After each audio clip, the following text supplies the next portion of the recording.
Wednesday, December 14th, 2016, 3:47 p.m, Heathrow Airport. A suitcase from an international flight appears on a baggage carousel where it should never have been. Fast forward 3 years later, almost to the day, the same airport. A man in uniform shows up for work far too early, driving a vehicle that grants him access to any terminal he wants. 2 different incidents, 2 separate criminal networks, yet both connected by a single silent advantage: corrupt airport staff. The kind who made sure cocaine could slip across borders unnoticed. They weren't just working behind the scenes. They were the reason the business thrived. And what came next revealed just how deep this operation really ran. This is the story of how drug traffickers turned airport access into a £6 million cocaine pipeline, powered by insiders who knew exactly what to do. Let's get into it. Joyce and Jory knew Heathrow better than most. As a British Airways baggage handler, he had access that millions of passengers believed was secure. With full clearance into the restricted zone, Jory could drive tugs across the runways and move luggage containers between terminals. It was access built entirely on trust. And that trust he chose to exploit. Investigators would later uncover that Jory didn't just clock in for his regular shifts. He often showed up at Heathrow on days he wasn't even scheduled. Once inside the restricted area, no one asked questions. The security protocols allowed him to roam freely between aircraft stands, baggage bays, and carousels. He could slip into an electric tug, collect a container, and deliver it anywhere he wanted. To his colleagues, it looked like routine airport work, but every move was calculated. He knew exactly which flights carried the contraband, and on the ground, he wasn't alone. Another handler, Muhammad Ali, became his right hand. Ali also had clearance to work on the ramp. Together they formed the insider link the criminal network desperately needed. They weren't small-time helpers sneaking a bag through the gate. They were central figures, controlling how and when luggage bypassed inspection. The power of their operation was knowledge. Jory knew when to act, which containers to open, and how to avoid suspicion. Ali was always close, ensuring the system ran smoothly. From the outside, it looked like legitimate work, but in reality, this was the foundation of a pipeline, one that allowed tons of cocaine to enter the country, hidden in plain sight at Britain's busiest airport. The baggage handlers were just one piece of the puzzle. Around them operated a far larger network, keeping the system running smoothly. At the center of communications stood Priam Mongra, Jory's brother-in-law. He acted as the go-between, linking the handlers inside Heathrow with the organizers on the outside. Every time a flight from Brazil was expected, phone records showed Jory in near constant contact with Mongra. Calls before, during, and after the shipments landed. Every message tied the ground team directly to the masterminds. Then there was Wilfred Osu. He managed the couriers, the people who physically picked up the bags and carried them out of Heathrow. Osu's role was to make the system look ordinary. The couriers didn't arrive on the same flights as the cocaine. Instead, they flew domestic: Manchester, Glasgow, Edinburgh, Aberdeen. A deliberate tactic. Domestic passengers didn't face customs checks, so when they entered baggage claim, they looked like any other traveller returning from within the UK. The couriers themselves varied: Donovan Bull, Moses, Awapitu. Later, 2 women joined, Felicia Kuffour and Francisca Archer. Each received precise instructions. a message on their phones with a photo of the suitcase they were to collect, its color, shape, the tags and labels attached. On a carousel with hundreds of bags, they knew exactly which one to grab. Once the handlers had done their part, the job was almost effortless. The couriers stepped off their domestic flights, walked to the carousel, lifted the designated bag, and rolled it straight through the exit. But the network stretched even further. Michael Sutherland was described as one of the key organizers, overseeing distribution once the drugs left Heathrow. He was backed by Marco Agoro and Damien Goodhall, who spoke directly with jury about collections and transfers. Supporting them were Aziz Abdul and Leona Townsend Bartley, who arranged flights and hotel bookings for the couriers. Most of these figures rarely set foot inside Heathrow, but their fingerprints were everywhere. Together, 13 people formed a full-scale conveyor belt, a system designed to move cocaine seamlessly from Brazil into the streets of Britain. The route began thousands of miles away in Rio de Janeiro. Suitcases that looked perfectly ordinary were loaded into the baggage hold of British Airways flights bound for Heathrow. They weren't placed there by accident. On the Brazilian side, corrupt insiders were part of the scheme, slipping cocaine into the bags after they had cleared security checks. Every time, the procedure was the same. To keep the plan seamless, the details of each suitcase were sent to London in advance. Photos delivered through BlackBerry Messenger showed not just the bag itself, but every identifying tag and label attached. By the time the flight crossed the Atlantic, the handlers in the UK already knew exactly what to look for. For months, the system ran without a hitch. But in 2015, one bag raised suspicion. A suitcase tagged from Rio de Janeiro suddenly appeared on a carousel reserved for domestic flights. To Border Force officers, it was a red flag. It didn't belong there. That anomaly became the spark for closer surveillance. Soon, flights from Rio were being monitored, and patterns began to emerge. The same flight times, the same weekday schedules, and bags that consistently weighed more than standard luggage. What first looked like a one-off mistake began to reveal itself as part of a much larger, organized operation. Once suspicions were confirmed, the National Crime Agency launched a full-scale operation to expose what was really happening inside Heathrow. It would take 18 months. The focus wasn't just on the luggage, but on the people who had access to it.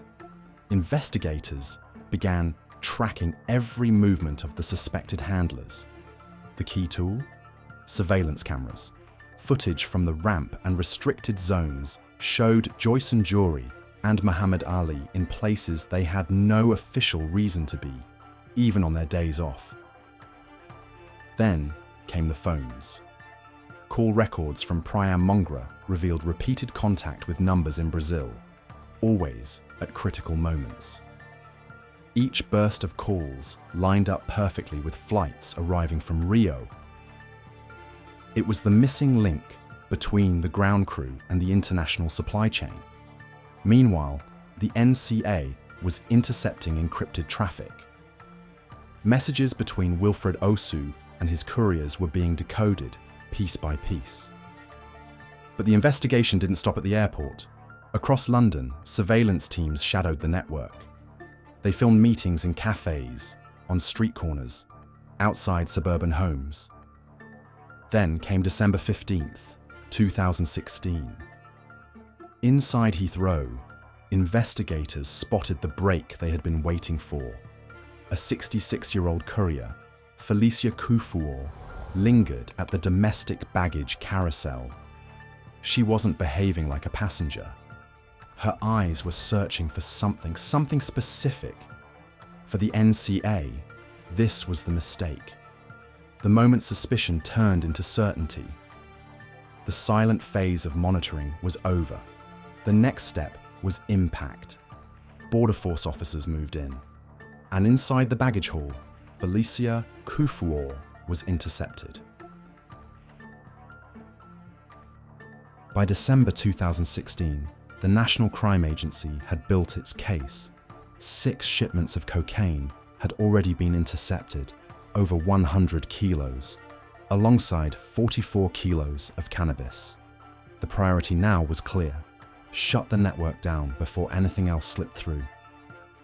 On December 14, 2016, the NCA launched a series of coordinated dawn raids across London and the southeast. At Heathrow, Joyson Jury was arrested. When officers confronted him, he didn't resist.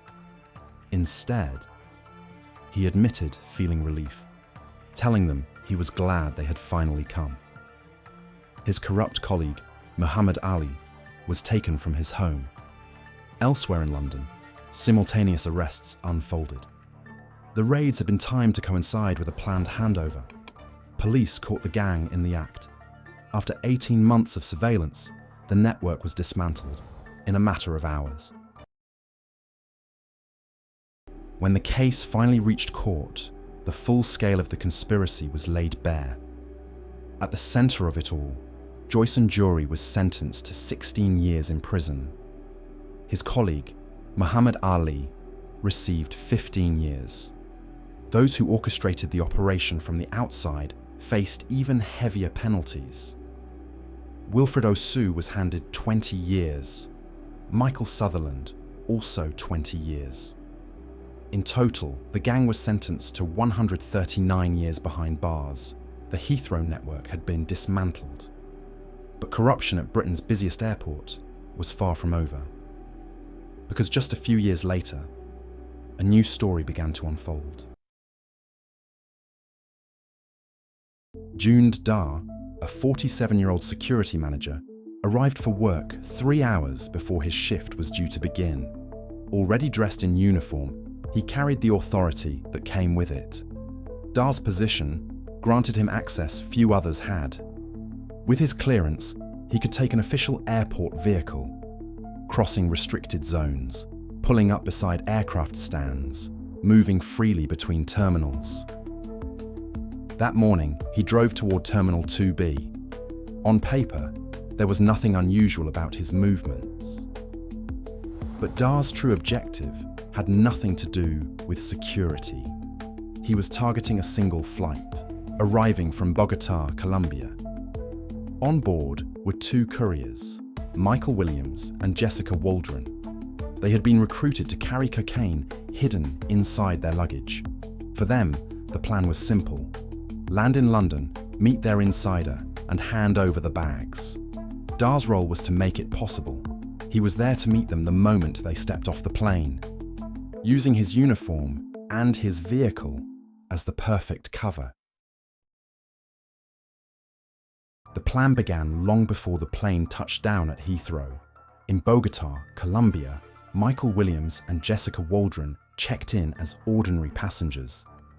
In their suitcases, they believed, lay 22 kilos of high-purity cocaine. But this time, the operation did not go as planned. Colombian authorities, working in partnership with Britain's NCA, were already tracking them. Acting on intelligence, they seized the couple's bags before they ever left Bogota Airport. Inside, they found drugs worth nearly £2 million. Instead of arresting the couriers on the spot, the officers tried something different. They replaced the cocaine with wooden blocks, cut and shaped to match the size and weight of the original packages, and then allowed the bags to continue on to London. It was a calculated move. By letting the flight go ahead, the NCA could monitor the traffickers' every step inside Heathrow and watch closely to see who would come to meet them. None of them knew that the suitcase they were about to deliver carried no cocaine at all, but evidence that would bring their entire operation crashing down. While Dar waited inside Heathrow, the couriers weren't acting blindly. Their every move was being directed by 2 organisers, Rafford Davis and David Farquharson. Their job was simple: guide the couriers at every step. Both men relied on encrypted messaging apps to send instructions. But the moment the couriers touched down in London, their communications were already being recorded in real time.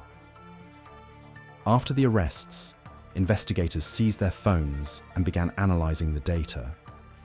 When Jessica Waldron landed in London, she received 2 identical screenshots, one from Davis, the other from Farquharson. Each contained the exact same instructions for the handover. That mistake sealed the case against them.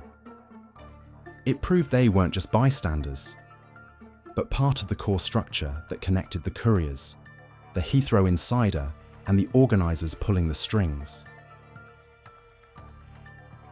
The plan unfolded exactly as the organisers intended. After a long-haul flight, Michael Williams and Jessica Waldron collected their luggage and stepped into the arrivals hall.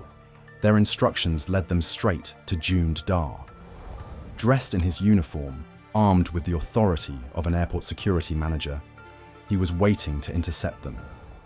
Dar guided the pair away from the main concourse, into a restroom, out of sight from security cameras. This was supposed to be the silent handover. Waldron and Williams handed over their bags, still convinced they were carrying £2 million worth of cocaine. Dar loaded the suitcases into his vehicle, but before he could leave the building, the operation was over. NCA.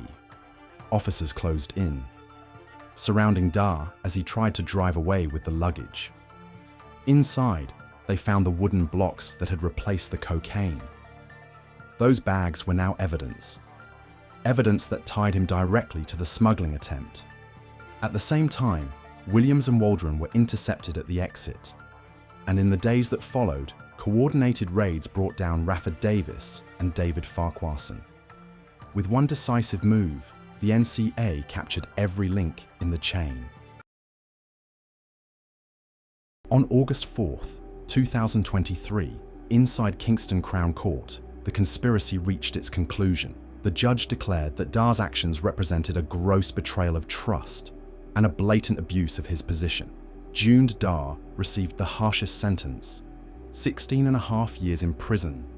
The organisers, Rafford Davis and David Farquharson, were each handed 14.5 years. Meanwhile, the couriers, Williams and Waldron, had already pleaded guilty. They were sentenced to 6 years and 8 months each. What do you think about these cases and the sentences each person received? Let us know your thoughts in the comments below. And if you found this breakdown intriguing, don't forget to hit that like button, subscribe to the channel, and turn on notifications so you won't miss our next case.